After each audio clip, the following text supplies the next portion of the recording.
자, 구약성경 817페이지 시편 22편의 말씀을 볼 차례입니다. 시편 22편 1절에서 3절까지 또 18절 그리고 25절에서 26절까지 이렇게 세 부분을 보도록 하겠습니다. 먼저 시편 22편 1절에서 3절까지의 말씀을 같이 받들어 읽도록 하겠습니다. 시작. 내 하나님이여 내 하나님이여 어찌 나를 버리셨나이까.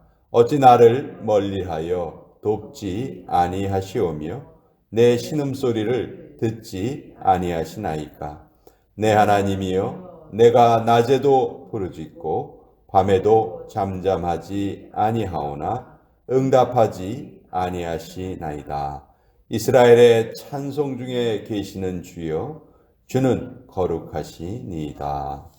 18절의 말씀 같이 읽겠습니다. 시작. 내 겉옷을 나누며 속옷을 제비 뽑나이다. 25절에서 26절까지 같이 읽습니다. 시작. 큰 회중 가운데에서 나의 찬송은 주께로부터 온 것이니 주를 경외하는 자 앞에서 나의 소원을 갚으리이다. 겸손한 자는 먹고 배부를 것이며 여호와를 찾는 자는 그를 찬송할 것이라. 너희 마음은 영원히 살지어다. 하나님의 말씀입니다. 아멘. 자, 이 시편 22편은 참 잘 알려져 있는 시편인데요. 표제어를 보면 이렇게 돼 있죠. 다윗의 시, 인도자를 따라 아멜레살에 맞춘 노래 이렇게 돼 있습니다. 다윗이 지은 시예요. 다윗이 일생 중에서 가장 어려웠던 시기, 그러니까 사울에게 쫓겨다니던 시기에 이 시편을 지었을 것이다. 우리는 그렇게 추측을 합니다. 그렇지만 이 시편은 그 다윗의 다윗이 고난 당할 때 불렀던 시편뿐만이 아니고 다윗으로부터 1000년 후에, 여러분 구약 성경의 연대를 생각할 때 아주 별로 어렵지 않아요. 아브라함은 기원전 2000년, 다윗은 기원전 1000년, 그리고 예수님은 기원전과 기원후를 나누신 분이죠. 그러니까 약 1000년의 차이가 있어요. 성경에 보면 마태복음 1장 1절에 보면 아브라함과 다윗의 자손 예수 그리스도의 계보라 이렇게 돼 있죠. 그러니까 근데 요 세 분이 다 한 1000년 정도의 차이가 있어요. 다윗이 이 시를 부르고 지우고 나서 약 1000년 후에 예수님께서 이 땅에 오셨는데 예수님께서 고난받으시는 모습이 이 시편에 마치 옆에서 본 것과 같이 기록되어 있어요. 그래서 하나님의 말씀의 위대함, 말씀의 진실성, 그것을 다시 이 시편을 통해서 우리가 확인할 수 있는 것이죠. 우리가 읽었던 18절에 보면 내 겉옷을 나누며 속옷을 제비 뽑나이다. 예수님께서 십자가에서 돌아가실 때 이 일이 그대로 이루어졌잖아요. 로마 병사들에 의해서. 그러니까 이런 이 위대한 그 예언시라고도 할 수 있는 시가 시편 22편입니다. 자, 오늘 우리가 특별히 시편 22편에서 찬송에 대한 구절에 좀 집중을 하려고 하는데요. 3절에 보면 이스라엘의 찬송 중에 계시는 주여 주는 거룩하시니이다. 이것은 성경의 비밀을 푸는 열쇠와 같다. 그렇게 학자들이 말을 합니다. 하나님이 가장 기뻐하시는 것이 무엇인가? 우리 창조의 목적이 무엇인가? 이사야서 43장 21절에도 이 백성은 내가 나를 위하여 지었나니 나의 찬송을 부르게 하려 함이라.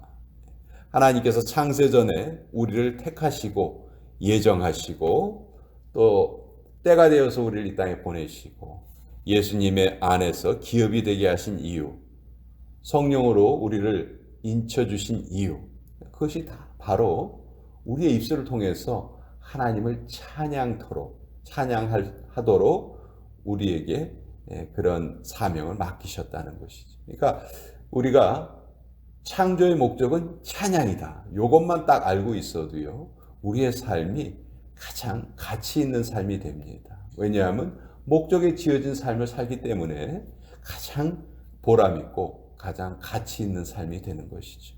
이 땅에 태어나서 하나님의 이름을 단 한 번도 찬양하지 못하고 죽는 사람이 있다면 어떻게 보면 가장 안타까운 죽음이고 또 차라리 이 땅에 태어나지 않았던 것보다도 못한 그런 삶을 살아가게 되는 것이죠.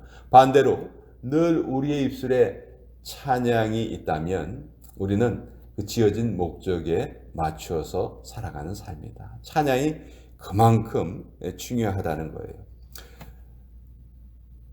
인류의 역사가 찬양으로 시작되었고요. 인류의 역사는 또 찬양으로 끝날 것입니다. 성경을 보면 창세기부터 계시록까지 하나님을 찬양하는 그 목소리가 끊임없이 이어지고 있어요. 여러분, 사실 우리가 하나님을 찬양한다고 해서 하나님의 영광이 더 더해지는 것이 아니에요. 하나님의 영광은 이미 너무너무 채워질 수 없을 정도로 이미 영광을 받으신 분이에요.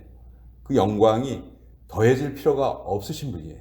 그럼에도 불구하고 하나님께서는 우리가 찬양하는 것을 기뻐하시고 우리에게 그 찬양을 통해서 영광을 받기를 원하시는 거예요. 그렇기 때문에 우리가 찬양을 잘 이해하고 찬양을 드리는 삶을 산다는 것은 너무너무 중요한 우리 신앙의 목표가 될 수 있겠죠. 어떤 제물을 드리는 것보다 하나님께서는 찬양을 더 기뻐하십니다. 우리 입술에 찬양의 제사, 찬미의 제사가 끊이지 않기를 원하고 계시죠. 여러분, 야곱에게 12아들이 있었어요. 그 12아들 중에서 영적인 장자권을 누가 얻습니까? 유다가 얻죠. 유다. 근데 유다라는 이름의 뜻이 찬양이라는 뜻이에요. 하나님을 찬양한다는 뜻이 유다라는 뜻이거든요. 그러니까 이 12아들 중에서도 찬양이라는 이름을 가진 그 유다가 영적인 장자권을 얻었다. 이건 참 의미 있는 그런 계시라고 말할 수 있습니다. 우리가 찬양을 부를 때 치유의 역사가 나타나고요. 천군 천사가 그 찬양에 함께 동원이 되고요. 우리에게 영감이 생기고 또 기도응답의 역사가 찬양 중에 이루어지는 것이죠. 우리가 하나님을 찬양하라 할 때 가장 잘 알려진 단어는 할랄이라는 히브리어예요. 할랄. 이 할랄이란 말은 자랑하다, 칭찬하다 그런 말인데요. 그래서 할렐루야 할 때 그 할렐이 할랄이란 말에서 나온 거고요. 루는 유, 너 이런 뜻이고 야는 여호와를 뜻하는 것이죠. 그러니까 너희들은 하나님을 찬양하라. Praise the Lord. 이것이 이제 할렐루야란 말이죠. 많은 사람들이 찬양을 기본적으로 노래하는 것이다. 나는 찬양을 잘 못해요. 난 노래 잘 못 불러요. 이렇게 생각하는 사람들이 많지만 찬양은 노래로만 표현되지 않습니다. 노래로 우리가 국한시킬 필요가 없어요. 우리가 기도하는 목소리도 하나님께 찬양이 될 수 있습니다. 우리가 신앙을 고백하는 그 신앙 고백의 목소리도 하나님께 찬양으로 들리는 거예요. 우리의 목소리 자체가 하나님께 찬양을 드리는 도구가 된다. 또 노래로 우리가 찬양을 드릴 수 있죠. 아마 현대 교회에서 가장 많이 쓰여지는 방법 중에 하나가 노래로 하나님을 찬양하는 것일 겁니다. 세 번째, 우리 현대 교회에서 잃어버린 것이 있어요. 춤추며 찬양하는 거예요. 제가 어린 시절, 또 제가 주일학교 교사를 할 시절에 그때는 뭐 아이돌 그룹이라든지 뭐 그런 게 없었던 때였어요. 그때 가장 열심히 율동을 하고 몸으로 그런 것을 보였던 곳이 교회였어요. 교회 뭐 여름 성경학교라든지 뭐 주일학교라든지 가면 찬양을 부를 때 그냥 부르지 않고 아이들에게 율동을 가르쳐서 그 율동과 함께 찬양을 했습니다. 우리가 몸 찬양이라고 부르는 것이죠. 율동을 통해서도 우리 얼마든지 찬양을 드릴 수 있고 또 성경의 기록에 보면 다윗이 하나님께 너무너무 기뻐서 여호와의 법궤가 예루살렘으로 들어올 때 다윗이 어떻게 했습니까? 춤을 추면서 너무너무 기뻐서 덩실덩실 춤을 추면서 하나님을 찬양을 했죠. 그렇지만 지금은 우리가 너무 이 춤에 대해서 좀 세상에 빼앗긴 것 같아요. 춤하면은 뭐 의뢰이 떠오르는 그 생각이 무슨 아이돌 그룹이라든지 뭐 그런 것만 떠올라요. 지금 막 이렇게 가수들이 막 이렇게 열심히 막 춤을 추면서 노래하는 모습이 떠오르는데, 사실 그 찬양이 어떻게 보면 우리 교회가 잃어버린 것 중에 하나다. 춤은요, 이스라엘에서는 하나님을 찬양하는 아주 경건한 모습이었고, 성경에서의 춤은 아주 거룩한 모습이었습니다. 네 번째는 성경에 나오는 찬양의 방법은 악기를 동원해서 찬양하는 겁니다. 소고와 수금으로 찬양하라. 그래서 우리가 찬양을 부를 때 뭐 피아노라는 악기뿐만이 아니고 다른 여러 가지 악기를 통해서도 얼마든지 하나님을 찬양할 수 있는 것이죠. 좀 한국의 장로교 분위기는 상당히 보수적인 분위기라서 옛날에는 교회에 드럼을 들여놓을 수 있느냐 없느냐 뭐 그거 가지고 싸우다가 교회가 갈라진 경우도 있다 하는 그런 말을 들었는데요. 지금 생각해 보면 좀 이해가 안 되죠. 점점 왜 그렇게 보수적으로 예배를 아주 경건하게만 드리려고 했는가. 지금은 그 예배의 분위기가 또 많이 변화되고 바뀐 것 같아요. 우리가 하나님을 찬양하는 방법은 이처럼 너무너무 다양합니다. 목소리 하나만으로도, 기도하는 것으로만으로도 우리가 하나님께 찬양을 드릴 수 있고, 노래를 부르면서 찬양을 할 수가 있고, 춤을 추면서 찬양할 수가 있고, 악기를 동원해서도 우리가 찬양을 드릴 수 있습니다. 중요한 것은 어떤 방법을 쓰느냐 보다도 내가 하나님을 찬양하는 그 자세, 찬양할 수 있다는 그 기쁨, 그것이 우리에게 너무너무 소중하고 중요한 것이죠.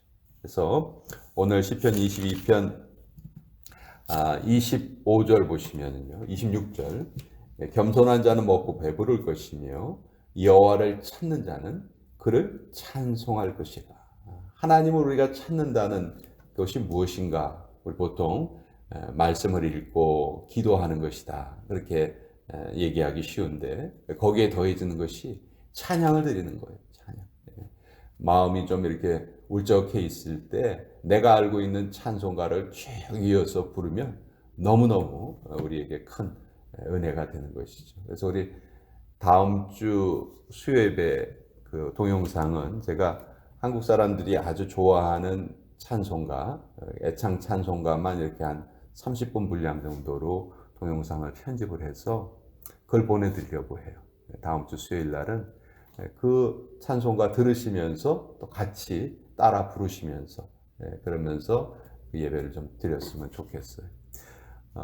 찬송은 우리 인간의 본분입니다. 아까 제가 창조의 목적이 찬양이다 이렇게 말씀드렸는데, 그것만 똑바로 알고 살아도 우리의 인생은 정말 하나님 앞에서 소중하고 귀중하고 보람 있고 가치 있는 삶을 살 수 있다.